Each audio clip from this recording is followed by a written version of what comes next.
I used to think houses could hold feelings. Not just memories, but actual emotions, like air sealed inside a jar. When I was a kid, I'd walk into our living room and swear I could feel the weight of disappointment hanging there. It wasn't loud or dramatic, it was soft, quiet, like dust collecting in the corners. You'd only notice it if you stopped and looked. But even at 6 years old, I could tell the difference. Caleb's laughter made the air warm. Mine didn't. My younger brother Caleb was the kind of child who could walk into any room and own it without trying. He had a light about him that made people lean in closer, made adults ruffle his hair and say, "This kid's going places." I was 2 years older, taller, and quieter. Our parents adored him. They didn't deny it, they didn't even see it as something to deny. It was just a fact of life, like the sun rising in the east. Caleb's schoolwork, Caleb's jokes, Caleb's drawings pinned to the fridge with shiny magnets, everything he did seemed to shine a little brighter. I was there too, of course. Always in the background. One year, at Christmas, I gave Mom a drawing I'd worked on for days. It was of our family standing under a big, glittery tree. I used all my best crayons. My hands cramped from trying to get the lines just right. She looked at it for half a second before setting it aside. "That's sweet, honey," she said distractedly, reaching for Caleb's latest masterpiece, a lopsided ornament he'd glued together with too much glitter. "Oh, look at this. Caleb made this for me." Everyone crowded around him, showering him with praise, even as glue dripped down his sleeves. I sat in the corner, watching. I didn't cry. I'd already learned it didn't make a difference.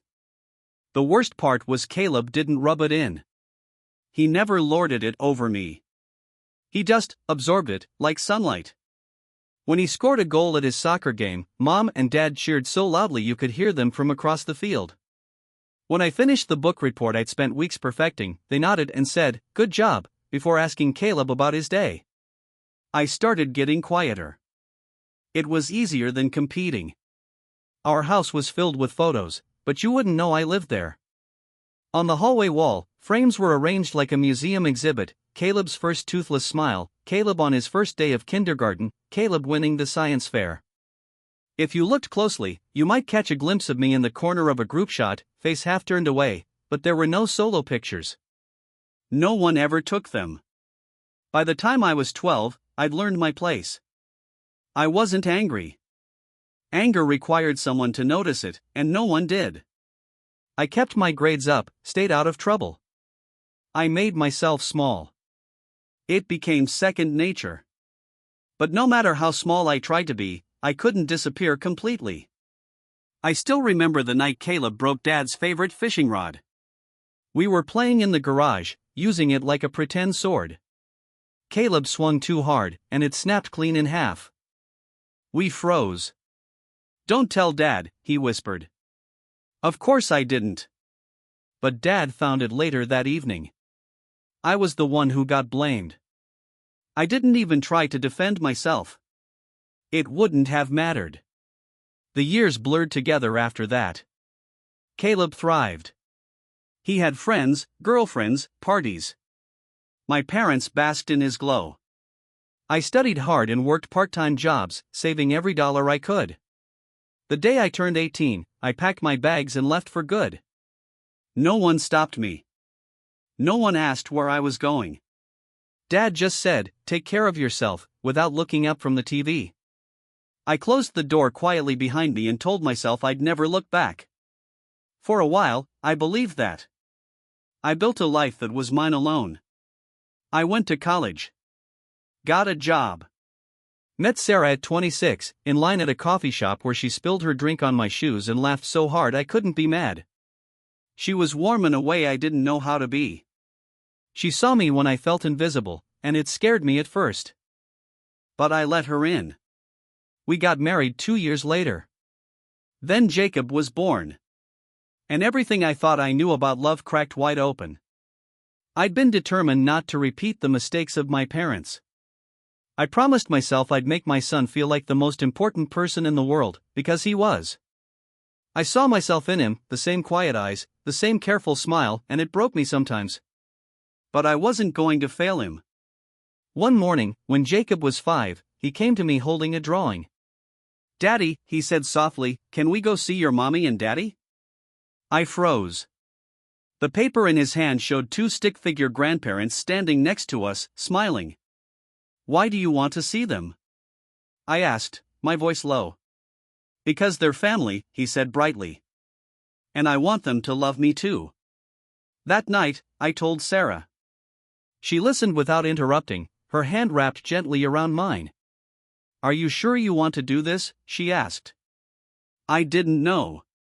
But I looked at Jacob's hopeful little face and realized I couldn't say no. Because maybe, just maybe, things had changed. I didn't sleep much before the drive. Memories crept in like shadows. My mother's distant smile. My father's cold voice. The weight of standing in a room full of people and still feeling alone. I told myself it would be different for Jacob. I told myself I was stronger now. But as I pulled up to the house I'd left behind so many years ago, my hands trembled on the steering wheel. The blue door was the same. The paint was peeling, the porch cracked, but the door hadn't changed. I knocked. Footsteps approached. And then the door opened. My mother stood in the doorway. She looked older, smaller than I remembered. Her hair had thinned, and lines creased the corners of her mouth, but her eyes were the same. Cold. Measuring. "Elliot," she said finally, as if the word itself tasted strange. "It's me," I said. "This is Jacob, my son." Her gaze shifted down to the small boy standing at my side, holding my hand so tightly his knuckles had gone pale. I waited for her to kneel down, to smile, to say something kind. She didn't. She just nodded, stepped aside, and said, "Your father's in the living room." The house smelled the same. A mix of dust and lemon cleaner, and that faint musty odor that clung to the old carpet. Jacob glanced up at me nervously, whispering, "Can I take my shoes off here?" "Yeah," I said quietly, helping him untie his laces. I tried not to look at the walls, but my eyes betrayed me. The photo gallery was still there, stretching down the hallway like a timeline. There was Caleb, grinning wide on his first day of college. Caleb with his wife at their wedding, Caleb holding his newborn son. The frames gleamed, polished, carefully dusted. I scanned every picture twice. I wasn't in a single one. My father was in his recliner when we entered the living room, the television murmuring softly in the background. He looked up at me, his expression unreadable. "Didn't think you'd actually show up," he said, voice low and gravelly. Jacob stood half hidden behind me, clutching his drawing, a bright picture of 2 grandparents and a little boy holding hands.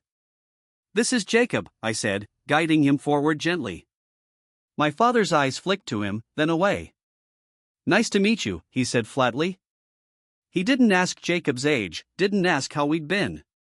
He didn't move from his chair.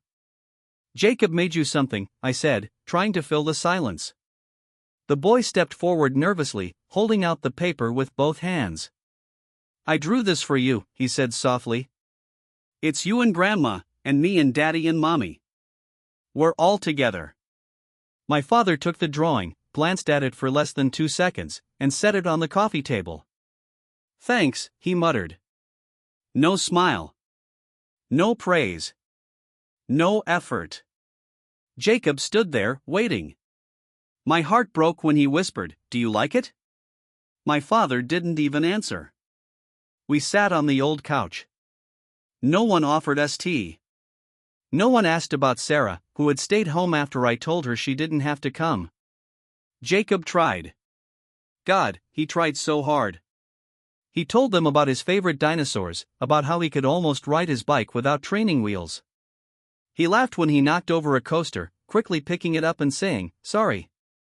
They barely reacted. My mother looked at her phone half the time. My father grunted once or twice but never looked directly at him. It was like watching myself all over again. 20 minutes passed. I couldn't take it anymore. "Come on, buddy," I said, standing. "We should get going." Jacob looked up at me, confused. "But I was gonna show Grandma my Lego picture." "Not today," I said gently, forcing a smile. He didn't protest. I think he already knew. At the door, my mother finally spoke. "Tell Caleb we miss him," she said absently, as if I were nothing more than a messenger. Something inside me snapped. "I'm Elliot," I said sharply. She blinked, startled. "Of course," she said, but her voice was empty, mechanical. The car ride was silent at first. Jacob stared out the window, his small hands twisting the hem of his shirt.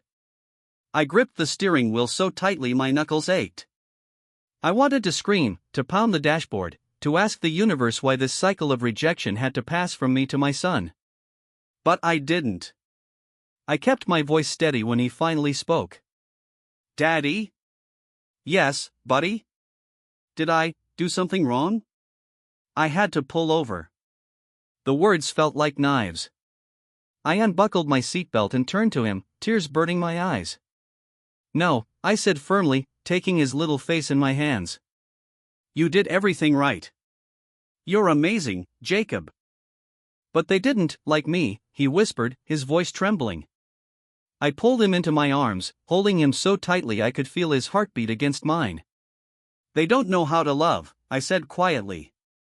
"That's not your fault. That's on them." He sniffled into my shoulder. "Do you love me?" he asked. I broke then. I kissed the top of his head and whispered, "I love you more than anything in this world. And I will never, ever let you feel the way they made me feel. Do you hear me?" Jacob nodded, burying his face in my chest. And I held him there for a long time, silently promising him that the cycle ended with me. That night, after Jacob had fallen asleep, I sat at the kitchen table, staring at the faint glow of the streetlight through the curtains.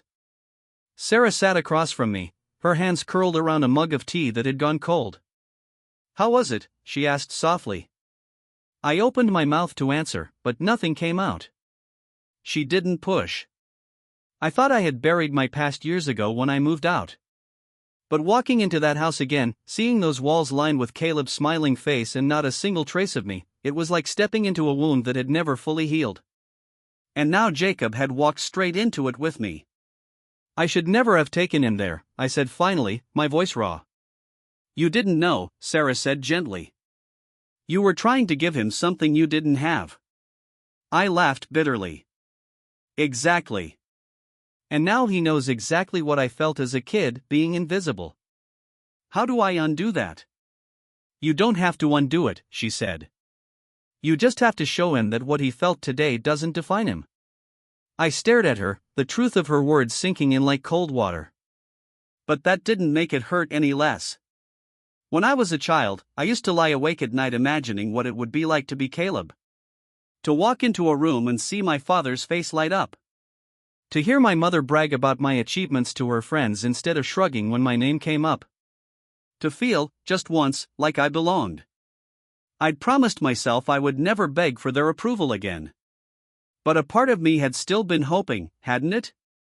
Hoping that Jacob would somehow unlock the love they'd withheld from me. Instead, they'd looked at him with the same distant eyes. And it broke me all over again. I stood up suddenly, the chair legs scraping the floor. "I'm done," I said. Sarah looked up. "Done? With them? With trying? With hoping? It's over." I thought about the time Caleb crashed Dad's car when he was 17. He'd been drinking. He could have killed someone. But Dad had called him a good kid who made a mistake. A year later, I missed curfew by 20 minutes after staying late at work to close the store. My parents locked the door. I slept on the porch that night. I walked to Jacob's room and stood in the doorway, watching him sleep. His little chest rose and fell, his small hands curled under his cheek. I swore, silently, that he would never question his worth. Not for a single second. The next day, my phone rang. It was my mother. I didn't answer. She left a voicemail. "Elliot, we're having a family dinner next weekend. Caleb and the kids will be there. You should come. It's been too long." Too long? I wanted to scream. I wanted to tell her it had been too long since she'd cared enough to ask how I was doing. Too long since she'd treated me like a son and not an afterthought. But I didn't call back. Instead, I took Jacob to the park. We raced each other down the slide, climbed the jungle gym, chased pigeons until we were both breathless. At one point, Jacob stopped, tugged on my sleeve, and said, "Daddy, do you think Grandma and Grandpa will ever like me?" I knelt down in front of him. "Buddy, you don't need them to like you," I said. "You are amazing just as you are. And you have so many people who love you, me, Mommy, Grandma and Grandpa on Mommy's side, your cousins, your friends. That's what matters." He nodded slowly, though I could see the question still lingering in his eyes. That night, Sarah found me in the living room, scrolling through old photos on my phone. "Are you okay?" she asked, sitting beside me. I hesitated. I don't want him to ever feel like I did. But I think he already does. "You're not your parents," she said. "You're not doomed to repeat what they did." I leaned into her shoulder. For the first time in years, I allowed myself to cry. I knew what I had to do. I was going to break the cycle. And it started with letting go of the people who had never truly been mine to begin with. A week later, my mother called again. I stared at the screen until it went dark. Sarah asked, "Do you want to answer?" "No," I said simply. "Are you sure?" I nodded. "I'm done letting them hurt me. And I'm not going to let them hurt Jacob again." The following weekend, instead of going to their family dinner, we packed up the car and drove to the lake. Jacob sat in the back seat, singing to himself as Sarah hummed along in the passenger seat. I felt free. Like I'd been holding my breath for decades and was finally able to exhale. We spent the entire day outdoors. We built sandcastles on the shore, skipped stones across the water. Jacob squealed with delight when I lifted him onto my shoulders and ran through the shallow waves, the sun setting in a blaze of orange behind us. At one point, he wrapped his arms around my head and whispered, "I love you, Daddy." My throat tightened. "I love you too, buddy. More than anything." That night, after Jacob had fallen asleep in the back seat on the way home, Sarah reached over and took my hand. "You okay?" she asked softly. I looked out the window at the passing lights and nodded. "I think so," I said. "For the first time in a long time, I think I'm really okay." When we got home, I tucked Jacob into bed. He stirred, half awake, and murmured, "Did I do something wrong last time?" I knelt down, brushing his hair from his forehead. "No," I whispered. "You did everything right. You are perfect exactly as you are." He blinked sleepily. "Then why?" "Because some people don't know how to love the way you deserve," I said. "But that's their loss, not yours." He smiled faintly and drifted back to sleep. I stood there for a long time, watching him. I thought about the boy I used to be, the one who sat alone in his room at night, wondering why he wasn't enough. And I thought about the man I was now. The father. The one who had the power to end the cycle. I went downstairs and opened the old box I'd kept in the closet. Inside were scraps of my childhood report cards, birthday cards with Caleb's name in big letters and mine scrawled as an afterthought, faded photos where I was barely visible. I went through each one slowly, letting the memories rise and fall. And then I closed the box and carried it to the trash. Some things you have to let go of to move forward. I didn't need their approval anymore. I didn't need their love. I had Jacob. I had Sarah. I had a family that saw me, that loved me fully and fiercely. And that was enough. Before I went to bed, I checked on Jacob one last time. He was asleep, his little body curled up like a comma, his hands tucked under his chin.